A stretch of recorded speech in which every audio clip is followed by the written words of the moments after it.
Hello guys, welcome back to my channel దేవికాస్ world. So సమ్మర్లో దొరికే main ఐటమ్స్తో మనం juices అనేవి చేస్తున్నాం కదా. సో ఇది వచ్చేసి 4th వన్.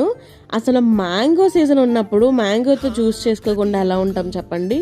మ్యాంగో షేక్స్ అని, మ్యాంగో జ్యూసెస్ అని, మ్యాంగో పుడ్డింగ్ అని చాలా చేస్తున్నారు. సో మ్యాంగో లాగే తినడం నాకైతే చాలా ఇష్టం. అలానే ఎక్కువగా మగ్గిపోతే కనుక ఇలా జ్యూసెస్ చేసుకోవడం ఇంకా ఇష్టం. సో ఈ మ్యాంగో జ్యూస్లో కూడా సేమ్ ఇంగ్రీడియంట్స్ అండి, కాకపోతే ఇక్కడ షుగర్ పౌడర్ తీసుకుంటున్నాను. అండ్ తర్వాత కొంచెం మిల్క్, కొంచెం ఐస్ క్రీమ్ తీసుకుంటే టేస్ట్ బాగుంటుంది అనమాట. మొత్తం మిక్సీ చేసుకొని కొన్ని ఐస్ పీసెస్ అందులో వేసుకొని అలా గ్లాస్లో వేసుకొని తాగితే కూల్గా టేస్టీగా మ్యాంగో జ్యూస్ అనేది చేస్తారు కదా. సో 4 టైప్స్ ఆఫ్ జ్యూసెస్ అనేవి మనం కంప్లీట్ చేసాము. అసలు ఈ సమ్మర్లో ఇలాంటివి లేకుండా తాగకుండా సమ్మర్ కంప్లీట్ చేయకూడదు.